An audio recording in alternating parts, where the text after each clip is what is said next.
এই যে ঘটনাটা ঘটলো, এটা কি নিছকই দুর্ঘটনা, নাকি এখানে কিছু দায়িত্বহীনতা কাজ করেছে, এখানে কিছু গুরুত্বহীনতা কাজ করেছে, এখানে মানে মানে মানুষের প্রতি যে ফিলিংসটা কাজ করে সেই জিনিসটা কিছু অভাব আপনি দেখেছেন? আপনার কাছে কি মনে হয়? দুর্ঘটনা নিয়ে আগে আলোচনা করতে চাচ্ছি। আসলে দেখেন, আমি ঘটনাটাকে নিছক দুর্ঘটনা হিসেবে দেখি। দুর্ঘটনা হতে পারে, দুর্ঘটনা এরকম কোনো জিনিস না যে এটা পরিহার করা যায়, দুর্ঘটনা হবে। কিন্তু আমি যে বিষয়টা নিয়ে গত 3 দিন ধরে কথা বলার চেষ্টা করছি, সেটা হচ্ছে আমি 3টা অ্যাঙ্গেল তুলে ধরার চেষ্টা করেছি। প্রথম অ্যাঙ্গেলটা হলো, দুর্ঘটনা ঘটার পর আমার গুরুত্ব কে পাবে? ওই আমার ফ্লাইটটা ধ্বংস হয়ে গেছে এটা, প্লেনটা, বোমারু প্লেনটা, না আমার যে পাইলট মারা গেছে সে, না এখানে এই দুর্ঘটনায় আরো প্রায় তৎকালীন সময়ে, তখনই বলছি 20 জন মারা গেছে, তাৎক্ষণিকভাবে রিপোর্ট পেয়েছি আমরা 20 জন মারা গেছে। তাহলে ফোকাস পয়েন্টটা কোনটা হবে? আমার ন্যাশনাল প্রায়োরিটি কি হবে? ওই পাইলট, বিমান, না আমার এই নিরপরাধ নিষ্পাপ শিশুরা?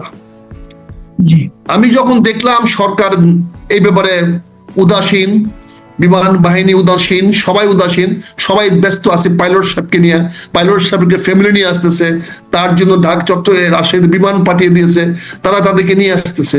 আর এই যে নিষ্পাপ শিশুগুলো হাসপাতালে মৃত্যুর সঙ্গে তারা যে কষ্টটা পাচ্ছে, যে মারা গেছে সে মারা গেছে, তত একটা জিনিস বলতে গেলে সে মারা গেছে, তার তো কষ্ট পায় নাই, কিন্তু যারা বেঁচে আছে তাদের যে কষ্টটা, এটা জাতি হিসাবে, আপনি একজন রাষ্ট্রপ্রধান হিসাবে, আপনি একজন সরকার প্রধান হিসাবে, আপনার মধ্যে ফিলিংস নাই? আপনি কি সীমার? আপনি কি পাষণ্ড? বলেন, আপনি কি করে যখনই আপনার খবরে আসলো এবং ছবি আসলো এই শিশুগুলো মারা যাচ্ছে, কি করে আমার প্রধান উপদেষ্টা, কি করে তার উপদেষ্টারা, কি করে কনসার্ন লোকেরা অফিসে বসে থাকলো? যদি ওনার সন্তান হতো তাহলে উনি কি বসে থাকতেন অফিসে? তাহলে উনি কি মানুষ ছিলেন না? আমার প্রধান উপদেষ্টা সাহেব কি মানুষ না? উনি কি প্রধান উপদেষ্টা হয়ে কি এখন অমানুষ হয়ে গেছেন, না অতি মানুষ হয়ে গেছেন? আমার 20টা তাৎক্ষণিক বাচ্চা মারা গেছে, আপনি তো 3টা জিনিস তাৎক্ষণিক বলতে পারতেন। আপনি আশপাশে যতগুলো হাসপাতাল আছে, আপনার অ্যাডভাইজারকে বলতেন অবিলম্বে বলে দাও সমস্ত হাসপাতালে ইমার্জেন্সি গুলো খুলে দাও, 20টা-25টা করে বেড খালি করো, কারণ এগুলো তো ব্যবস্থা নিতে হবে, কারণ কোনো হাসপাতালে তো এক্সট্রা বেড নাই, খালি করে রাখছে না কোনো বেড। আপনি সিএমএইচে নিয়ে আসলে তো বেড খালি পাবেন না, ডাক্তার তো রেডি না। আপনি তাৎক্ষণিকভাবে প্রতিটা হাসপাতালে 10 জন, 15 জন, 20 জন করে ডাক্তারকে সামন করলেন না কেন?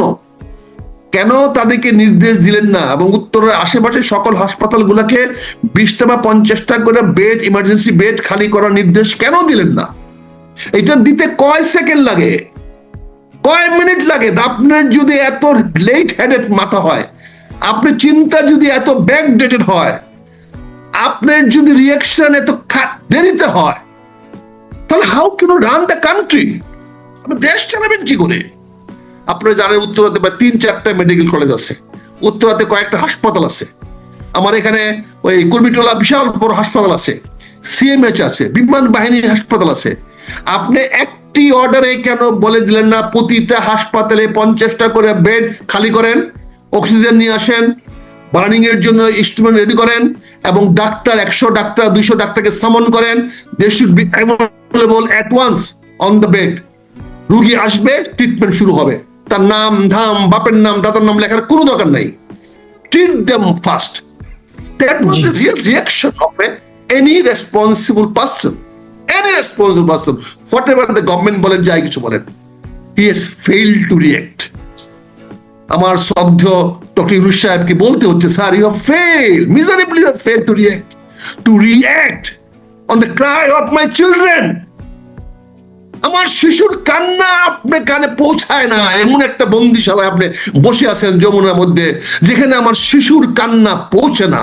এটা হৃদয় বিদারক, কষ্টদায়ক, বেদনাদায়ক স্যার। আমরা শুনেছিলাম বিমান বাহিনী প্রধান বিদেশে এসেছেন, আমরা বিদেশে ছিলেন বলে বলছি তাকে কুইকলি ব্যাক করে নিয়ে আসেন, এখন দেখলাম উনি দেশে ছিলেন। জেন্টলম্যান, আপনি কি যেতে পারতেন না ওখানে? আপনি হেলিকপ্টার যেতে পারতেন না? আবার আপনি বলতেছেন আপনারা ভুল বুঝবেন না, আপনারা রিমার্ক ছড়াবেন না। কাকে বলতেছেন আপনি? ইউ আর অ্যান অ্যাকিউজড, আপনি খুনির আসামি। এই খুনির আসামি আপনি বলেন যে আপনারা বিভ্রান্তি ছড়াবেন না। অটাসিটি কত আপনার? আপনি কে রে ভাই? কেঠা আপনি? হ্যাঁ, বাংলাদেশের কোথায় যদু আসেন আপনি? একেবারে বাইশে বিমান বাহিনী প্রধান হয়ে গিয়ে আপনাকে লাট বাহাদুর হয়ে গেছেন গা, যা ইচ্ছে জনগণের উদ্দেশ্যে কথা বলেন। জনগণ উদ্দেশ্যে কথা বলেন আপনি কে? আমি প্রশ্ন করছি, আপনি কে জনগণ উদ্দেশ্যে কথা বলার? জনগণ কিন্তু আপনার বাবার তালুকে বাস করে নাকি? জনগণ উদ্দেশ্যে আপনি কথা বলবেন? আমি দুর্ঘটনার জন্য কাউকে দায়ী করছি। দুর্ঘটনা is a part of the life, এটা হতেই পারে, কিন্তু এর যে গাফিলতিটা, এর যে যে আপনার যে দুর্বলতাগুলা, ব্যর্থতাগুলো তুলে ধরতে হবে। ব্যর্থতা। তারপরে আপনাদের এক্সট্রা কোশ্চেন নেবেন যে আপনি একটা বিমানবন্দর থেকে, একটা মেইন রানওয়ে থেকে, আমার মেইন জায়গা থেকে আপনার প্লেনটা উড়াচ্ছেন, আশেপাশে এত জনবসতিপূর্ণ, পাশে হাই রাইজ বিল্ডিং আছে, আপনি বলতেছেন এখানে স্কুল বিল্ডিংটা অবস্ট্রাকশন। তাহলে আপনারা এতদিন ধরে কি করতেছেন? কেন বলেন না? কেন বললেন না? এই স্কুলটা যদি অবস্ট্রাকশন হয়ে থাকে তাহলে আপনারা বিমান বাহিনী কেন বললেন? আপনি তো আমার বিমান বাহিনীর কারণে তো আমার এক্সপ্রেস ওয়ে রাস্তা বদলাই দিচ্ছেন। আমার এক্সপ্রেস ওয়ে রাস্তা যেটা ফার্ম গেটে যাওয়ার কথা ছিল সেটা বদলাই ফেলতে পারছেন।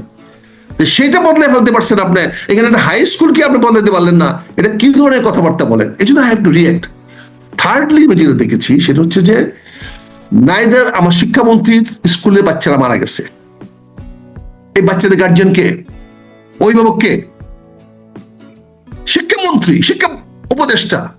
সে 1টা থেকে সন্ধ্যা পর্যন্ত, রাত্রে পর্যন্ত ছুটে যাওয়ার সময় পেলেন না বাচ্চাদের দেখার জন্য? সে তো আবেদন জানাবে সরকারের কাছে যে আমার বাচ্চাদেরকে বাঁচান। এটা তার হিউম্যান ক্রাই হওয়ার কথা ছিল, তার ক্রন্দন হওয়ার কথা ছিল যে আমার বাচ্চাদেরকে বাঁচান। সে তো বলবে তার বাচ্চা। শিক্ষা সচিবকে রূপে দিয়ে আপনি গলা কাটছেন, ঠিক আছে, ওইটা একটা খারাপ মানুষ, তারা বাদ দিতে ভালো করছেন। What about DG education? What about the other fellows? যারা কেউ ওখানে যায় না। এই জন্য স্যার আমি রিয়েক্ট করেছি, আমি বলেছি, এবং আমি এটা নিয়ে I want to fight it out. এটা নিয়ে I to fight it out, এটা টু সর্ট ইট আউট। এটা নিয়ে আমি দায়ী করতে চাই। এখন ঘটনা 3 দিন হয়ে গেছে, ঘটনা ঘটে গেছে, এখন আমরা ওই বাচ্চাদেরকে ফেরত পাবো না। কিন্তু কারা ব্যর্থ হয়েছে তাদের জন্য তো আমাদেরকে একটা ব্যবস্থা নিতে হবে। এই ব্যর্থ লোক দেখে আমি আরেকটা ব্যর্থতার জন্য দায় দিতে পারি না। 3টা মানুষকে যেতে হবে চাকরি থেকে, সরাইতে হবে। বিমান বাহিনী প্রধানকে সরাইতে হবে, আপনাকে সরাইতে হবে। সরান। আপনি শিক্ষামন্ত্রীকে সরাইতে হবে। সরান, যত তাড়াতাড়ি সরাবেন তত তাড়াতাড়ি দেশের মঙ্গল হবে। সরাইতে হবে আপনাদেরকে, আপনাদেরকে সরান। স্বাস্থ্যমন্ত্রীকে অবিলম্বে সরাইতে হবে। সে ব্যর্থ হয়েছে ফেল করতে। আর 3 জনকে সরাইতে না পারলে আমি বিনয়ের সঙ্গে বলছি, ডক্টর ইউনূস সাহেব, this is not your bread and butter. Please leave this chair, go back to France, please. উনি ফ্রান্স থেকে আসছেন, যেখান থেকে আসে আমরা তাইতে যাকে, আল্লাহ তো বলছেন তুমি যেখান থেকে আসছো সেখানে ফেরত যাবে। বুঝছেন না? এটা হলো নারীর টান। তো নারীর টানে উনি চলে যাবেন, ওনাকে চিনতে হবে যে এখন সরকার এর সঙ্গে সাধারণ মানুষের যে বিরোধটা আমি মনে করি মনস্তাত্ত্বিক একটা বিরোধ দেখা যাচ্ছে। সেই বিরোধটা হলো সরকার যা কিছু করছে সাধারণ মানুষ সেটাকে বিশ্বাস করছে না, আস্থায় নিচ্ছে না। সরকারের 2 জন উপদেষ্টা ওখানে গেল কালকে, ওদেরকে তারা ওখানে জিম্মি করে রাখলো, আটকে রাখলো, বেদও দিল না, এটা একটা বিষয়। আবার তারপরে দেখলাম আমরা যে ওনারা যে ফিগারটা প্রকাশ করছে আহত এবং নিহতের, এটাও সাধারণ মানুষজন বিশ্বাস করছে না, আস্থায় নিচ্ছে না। এই যে সরকারের প্রতি মানুষের যে আস্থাহীনতা, এটাকে কিভাবে ওভারকাম করা যাবে, অথবা এটা কেন হচ্ছে? এটা একটা ভয়ানক ফ্যাক্টর। যে কোনো কারণে হোক, এটার পিছনে মানুষের যত কিছু থাকো, মানুষ যে আস্থা নিচ্ছে না এটা তো প্রমাণ হয়ে গেছে। 2 জন উপদেষ্টা এবং প্রধান উপদেষ্টার তথ্য সচিবকে 9 ঘন্টা আটকে রাখা মানে কি? তারা তো 9 ঘন্টা তাদের দায়িত্ব থেকে কর্তব্য পালন করতে পারে নাই। তারা তাদের কি অধিকার আছে? তারা বেতন নিছে না, ভাতা নিছে না? তো 9 ঘন্টা বন্দী ছিল। They were arrested by the people. Right, মানে কি অ্যারেস্টেড? They were arrested. তো এটাতে জনগণ অ্যারেস্ট করেছে, পুলিশ অ্যারেস্ট, জনগণ অ্যারেস্ট একই। অর্থাৎ সে তার দায়িত্ব পালন করতে পারে না, সে মধ্যে নড়তে পারে না, চড়তে পারে না। তাহলে আপনি যাকে জনগণ গ্রেফতার করেছে তাকে দিয়ে আপনি আমাকে মিটিং করলেন কেন? আপনি জাতিকে এত বুড়ো আঙ্গুল দেখাচ্ছেন কেন? শেখ হাসিনার কি পতন হয়েছে এটা কি আপনি ভুলে যাচ্ছেন? আর আপনি এমন পথে হাঁটতেছেন, এমন পথে চলতেছেন, সেখানে আপনি শেখ হাসিনাকে ওয়েলকাম করতেছেন। তাকে মনে হচ্ছে ঢাকায় আইন না আপনি আবার এই গণভবনে, শেখ হাসিনা তো আর আপনার ইয়াতে যাবে না, ওই যমুনাতে যাবে না, হয়তো আপনি আবার রিনোভেট করে গণভবনকে রিনোভেট করাইতেছেন জাদুঘরের জন্য, হয়তো গণভবনটাকে আবার তাকে আইনে বসায় দিবেন, এরকমই দেখা যাচ্ছে আপনার এভাবে জনগণকে দিচ্ছেন। কাজে আপনি যে বলে অনাস্থা, অনাস্থা আর মানুষ কিভাবে প্রমাণ করবে? সেক্রেটারিয়েটের দরজা ভেঙে পোলাপান ঢুকে যায়, এর চেয়ে লজ্জা, এর চেয়ে ব্যর্থতা কি আছে বলেন? কাজে আপনি যেটা বলে অনাস্থা, অনাস্থা তো হয়েছে, সরকারের প্রতি তো জনগণের অনাস্থা হয়েছে।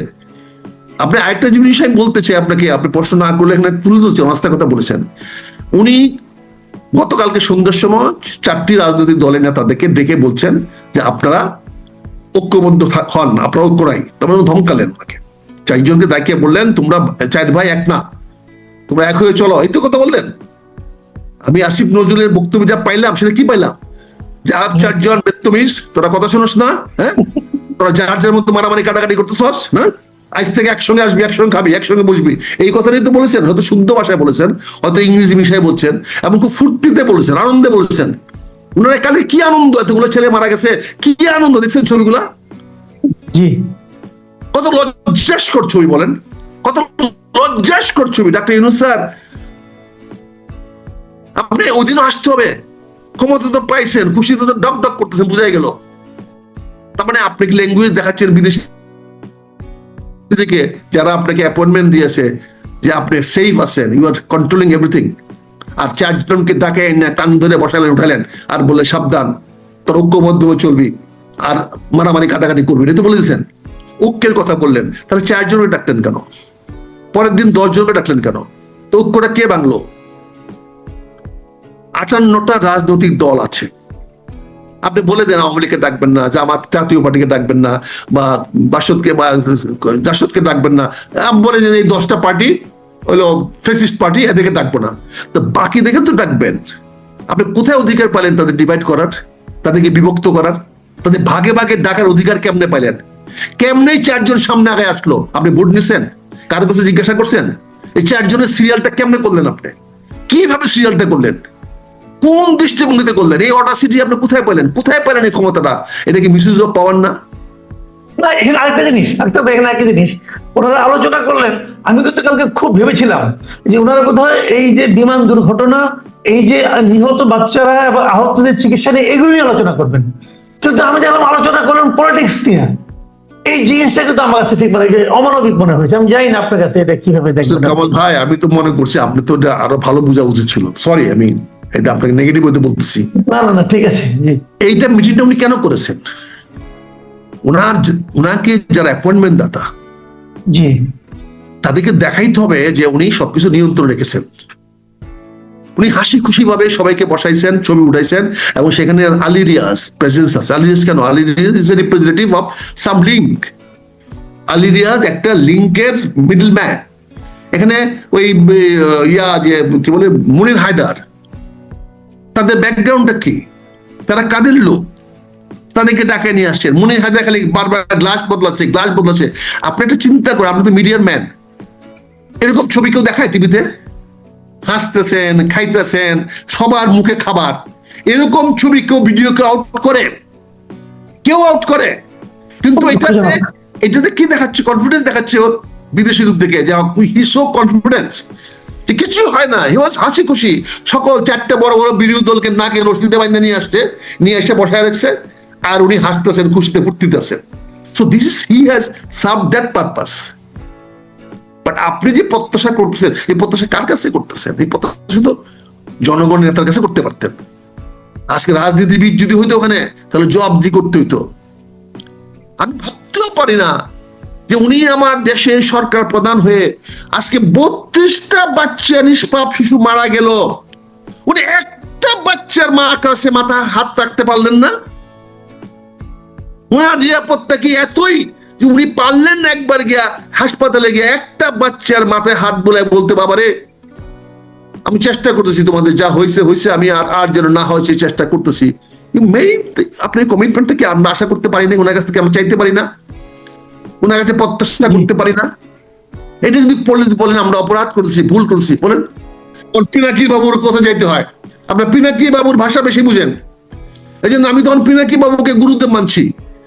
আমি তার ভাষায় কথা বলবো, আমি তার কাছ থেকে ভাষা শিখতেছি, সে যেভাবে কথা বলে আমি সেভাবে কথা বলবো। জি, অনেক ধন্যবাদ। যদি ভালো না হয়, সে যদি কিছু ঢুকাই দিতে পারে যেখানে সেখানে, তা আমরা পারবো না কেন? মাসুদ কামাল পারবে না কেন? আমরা ঢুকাই দিব। ও ঢুকাই দিলে যদি কোনো অপরাধ না হয়, তা আমরা ঢুকালে অপরাধ হবে কেন? কামাল ভাই বলেন। আর সে তো আমার গুরুদেব, I am learning from him. এবং আমি তাকে দেখেছি সে পজিটিভলি কথা বলে, যদিও যাকে বলে তাকে তার চেয়ে আমরা ছেলে ফেলে, কিন্তু কথাটা তো জনগণের পজিটিভ। হয়তো আমার বক্তব্যে কি সে খারাপ ভাবে রিয়েক্ট করে, করুক তো, রিয়েক্ট তো করে। এই জন্য আমি বলছি, আপনি যেটা বলছেন যে অনাস্থার কথা যে বললেন, আস্থা আছে বলে কোনো মনে হয়? বলেন। আমি আমার দলে মহাসচিব এবং স্থায়ী কমিটির সদস্য আমির রশিদ মাহমুদকে অত্যন্ত ধন্যবাদ জানাই, কৃতজ্ঞতা জানাই যে অন্তত ওনাদের মুখে হাসি ছিল না, ওনারা গম্ভীর ভাবে বসছিলেন। That is the face of a politicians. আমি একটা বিষয় আপনাকে বলতে চাই, যেহেতু আপনার সুযোগ পেয়েছেন, আপনার এখানে অনেক মানুষ দেখে, সরকার লোক দেখে, বেসরকারি লোক সবাই দেখে। দেখেন আজকে প্রায় 1 বছর হয়ে গেল একটা সরকার আসছে, আপনি না পারলেন পানিশমেন্ট দিতে, না পারলেন কারোর বিরুদ্ধে কোনো অ্যাকশন নিতে, আপনি কোনো পজিটিভ অ্যাকশন দেখতেছি না। তা আমি আজকে আপনার মাধ্যমে একটা অনুরোধ রাখবো, এই আপনি ইমিডিয়েটলি সরকারের কাছে অনুরোধ করেন, সবাই মিলে চলেন, আপনি একটা রিকনসিলিয়েশন এন্ড ট্রুথ কমিশন করেন। তওবা করার বিধান আছে, আল্লাহ আমাদের তওবা করার বিধান দিয়েছে। আমরা পাপ করার পরে তওবা করলে আল্লাহ মাফ করবেন, আল্লাহ মাপের মালিক। বিগত সরকারের আমলে সরকারি রাজনীতিবিদ হোক, প্রশাসনের কর্মকর্তা হোক, আর্মি হোক, বিডিআর হোক, পুলিশ হোক, সাংবাদিক হোক, ব্যবসায়ী হোক, ওরা অনেক অপরাধ করেছে, পাপ করেছে। তাদের পাপ মোচনের সুযোগ দেন। তারা তো দেশেরই মানুষ, তাদেরকে দেশ থেকে বের করে দিবেন, তারা কোথায় যাবে? জেল দিলে দেন, 2 বছর 5 বছর জেল দেওয়ার পর দেশে থাকবে তারা। তাদেরকে একটা রিকনসিলিয়েশনের বা একটা ট্রুথ কমিশনের সামনে তারা এসে বলুক তারা অপরাধ করেছে, তারা অন্যায় করেছে, তারা আপনাদেরকে গ্যারান্টি দেখ যে আর করবে না ভবিষ্যতে, মুসলেখা দেখ। তারা যদি অবৈধ সম্পদ অর্জন করে দিয়ে অবৈধ সম্পদ করেছিল সেগুলা রাষ্ট্রের কাছে জমা দিবে, সারেন্ডার করবে, সারেন্ডার করে দিয়ে একজন ভালো নাগরিক হিসাবে বাকি জীবনটা চালাবে, দেশের সেবা করবে, জনগণের সেবা করবে। এরকম একটা সুযোগ করে দিতে বলেন। এই ব্যাপারটা নিয়ে ফাইট করেন। আর কত কামড়ে কামড়ে মারামারি একজনের বিরুদ্ধে একজনের করবো, আপনি এই বিষয়টা নিয়ে একটু করেন। Let's have a truth commission, let's have a reconciliation. Reconciliation করার সুযোগ দেন, আমার তওবার সুযোগ দেন। তওবার সুযোগ আল্লাহ দিয়েছে। আল্লাহ যখন আমাকে তওবা করার সুযোগ দিয়েছে, আপনাকে দিয়েছে, সবাইকে দিয়েছে, আমরা কেন, সরকার কেন এদেশের মানুষকে, সে অপরাধী হোক, তাকে ফাঁসি দিলে দেন, দিতে পারলেন না, 11 মাস চলে গেল, 12 মাস চলে গেল, তখন একটা রিকনসিলিয়েশন সুযোগ দেন। জাতিকে আর বিভক্ত করেন না, সবাইকে ইউনাইটেড করেন, সবাইকে এই দেশের মানুষের কল্যাণে কাজ করার সুযোগ দেন। কাউকে দেশে তাড়ায় দিলে, যারা তাড়ায় দিচ্ছেন তারা কিন্তু দেশের বাইরে বসে নাই, তারা কিন্তু আবার ঘরে ফিরে আসার জন্য সকল পর্যার কাজ করছে। আপনার চোখে ষড়যন্ত্র, তাদের পক্ষে কিন্তু দেশপ্রেম, তাদের কিন্তু দলের প্রতি আনুগত্য, তারাও কিন্তু যেটাকে মনে করছে জনগণের কল্যাণে তারা কাজ করতেছে, তারাও বিদেশ থেকে দেশে ফিরে আসার জন্য আপ্রাণ চেষ্টা করতেছে। এই প্রচেষ্টায় তারা যদি সফল হয়, তা আপনাকে তো কালকে ট্রুথ কমিশনের সামনে যেতে হবে, আপনাকে তো এই রিকনসিলিয়েশন যেতে হবে। তা আপনার মাধ্যমে আমি আজকে সুযোগ পেয়েছি, কামাল ভাই, আপনার অগণিত লোকজন দেখে আপনার অনুষ্ঠান, সবাই শুনে, এই জন্য আমি এই প্রস্তাবটা আপনার কাছে রাখলাম। আপনি দয়া করে একটু হাইলাইট করেন যে রিকনসিলিয়েশন করে আপনি সবাইকে, এই জাতির মানুষকে ঐক্যবদ্ধ করেন, সবাইকে দেশের সেবা করার, কাজ করার সুযোগ দেন। মানুষ ভুল করে, ভুল করেই বলে সাজা পাইতে হয়, পানিশমেন্ট হয়, ফাঁসি হয়, কিন্তু তারপরেও আল্লাহ বলেছেন তওবা করলে মাফ করে দেন। তওবার একটা সুযোগ সৃষ্টি করে দেন। এই বলে আপনার কাছে বিদায় নিচ্ছি। অনেক ধন্যবাদ, অনেক শুকরিয়া যে আপনি আমাকে আপনার অনুষ্ঠানে সুযোগ দিয়েছেন। আমি কৃতজ্ঞ আপনার কাছে। I am obliged to you sir. Thank you very much. Thank you. আসসালামু আলাইকুম। অনেক ধন্যবাদ, অনেক ধন্যবাদ মেজর আখতারুজ্জামান। প্রিয় দর্শক, আপনারা শুনলেন মেজর আখতারুজ্জামান যেহেতু একজন রাজনীতিবিদ, উনি এবং সেই সঙ্গে এক সময় সামরিক কর্মকর্তাও ছিলেন, কাজেই সবচেয়ে বড় কথা উনি বাংলাদেশের একজন মানুষ এবং একজন সংবেদনশীল মানুষ। ওনার এই 3টা পরিচয় কিন্তু ওনাদের কথা, ওনার কথায় আমরা পেলাম। আপনারা শুনলেন, আপনাদের কেমন লাগলো আমাদের লিখে জানাবেন। আমরা চাইবো মেজর আখতারুজ্জামান আবারও আমাদের অনুষ্ঠানে আসবেন।